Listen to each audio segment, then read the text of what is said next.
Salutare oameni buni și bine v-am găsit la al 4-lea episod cu plimbări. După cum știți, ieri am făcut, și fac WhatsApp, după cum știți, ieri am făcut 2 abonați. Pe acolo nu prea ne putem duce că soare, deci hai să ne plimbăm pe aici.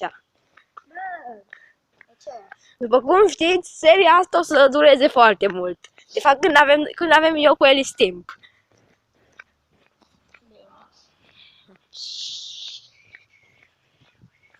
Deci, hai să mergem pe Acilea. Și după videoclipul ăsta o să facem un videoclip cu un alt videoclip cu provocări nebune. E de puțin să ăsta. Mai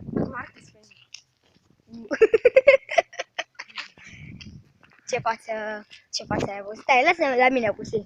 Să mă plimb. Știi că-i nu, ce drăguței. Fanti! Nu știu, acasă. Nu e acasă, la antrenament. Nu e acasă, nu e la antrenament. Nu știu. Hai să dăm telefonul, bă! Bine. Deci, da, acolo e un prieten al lui Elis, al fratele meu, Disclar, nu puteți vedea, se numește Pantiș. De fapt, da, eu îi spun Gogoșar, pentru că de ce nu? Hai să ne plimbăm noi pe Acilea și imediat o să se încheie videoclipul, pentru că vrem să facem provocări nebune, nu?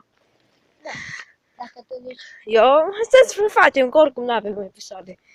O să ne mai plimbăm noi pe Acilea vreo 5 minute. Și mulțumim că ne-ați abonat la noi, că deja avem 2 abonați pentru noi. Dar chiar e foarte tare, deci și eu vă mulțumesc foarte mult că avem 2 abonați. Nu credem că o să ajungem la suma asta de măcar de un abonat. Da, Ești doi. cam bleg. Deci, Pentru că, bă, noi ne străduim, așa suntem ea începătorii. da chiar. Uite, ăsta e prietenul lui Alex care nu l-ați văzut acolo. Are și un cățel. Care mere scada aia, nu știu ce e acolo. Hai, ne mai plimbăm noi puțin pe acolo. Dar nu știu care e chestia, de ce ne plimbăm. Păi ne plimbăm, ca să facem noi o serie de plimbări, să cunoască lumea mai bine locurile astea. Da. Pentru că dacă tot avem 2 abonați, Da, ce înseamnă mulțumire. Hai să continuăm pe aici, că n-avem oricum ce face. O să mai mergem noi până acolo pe la drumul ăla și atunci o să încheiem episodul, pentru că ăsta e nerăbdător să facem provocări nebune, deci... Nu am zis eu asta. Băi, ai zis că, bă, hai să facem provocări nebune, bă! Hai, bă! Hai, o să mai continuăm pe aici cu încă vreo 60 de secunde. Uite, de puțin. Uite ce geamuri sparte acolo. Doamne, fer, ce o s-a întâmplat? Era... Nici că noastră de glonț. Da, bă, ce s-a întâmplat? Era apocalipsa zombilor. Asta nu ne prea interesează, totuși. Dar nu am zis. Dar, după cum vedeți, o să mai continuăm cu vreo 10 secunde, pentru că oricum ne plictisim să tot mergem pe aici. Așa, hai pe Da. Uite, să facem ceva mai lung episodul. Da, chiar. Ca să nu fie scurt, ca să nu lăsa așa. După cum am spus de 1000 de ori, dacă vom ajunge la suma de 10 abonați, o să facem un vlog special. Da, cu... Ceva foarte interesant, cum ar veni. Da.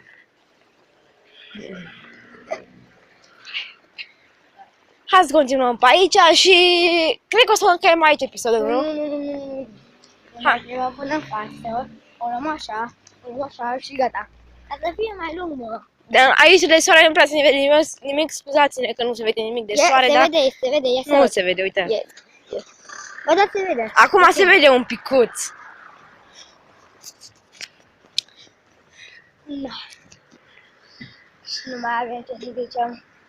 Nu știu exact cine s-a abonat la noi, pentru că chiar nu mă așteptam într-o zi să fac 2 abonați. Alții fac din 4 ore în 4 ore, din 4 ore în 4 ore un videoclip, când eu fac în 2 minute 10. Și alții au 200.000 de abonați, avem numai 2, dar asta e.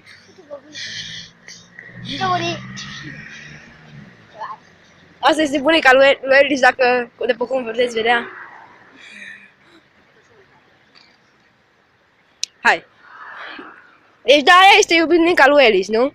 Da, taci. Uite, hai să luăm pe aici.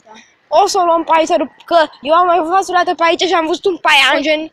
Uite, aici, uitați, aici, la blocul ăsta stă un prieten, adică un prieten Sherby, care e nebun.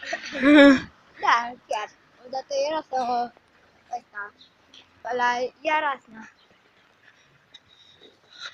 După cum știți, în primul episod, sau nu, în al doilea episod, am mai plimbat noi pe aici, dar asta e. Deci, acum putem pune capăt la episod. Nu. Până ajungem la blocul ăsta. Ce ești așa de... Dar nu, eu vreau, da, păi, să nu ținem lumea acum pe aici. Tu ești răbdător de provocări.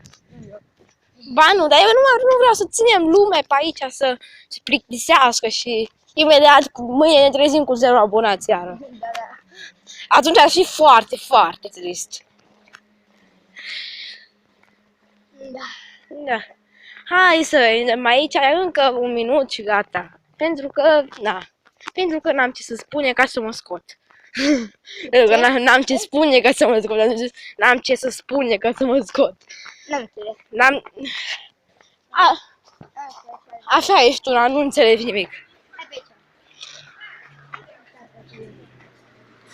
Ia. Să continuăm noi până acolo la blocul nostru, unde stau eu. Unde stau eu și unde au locui.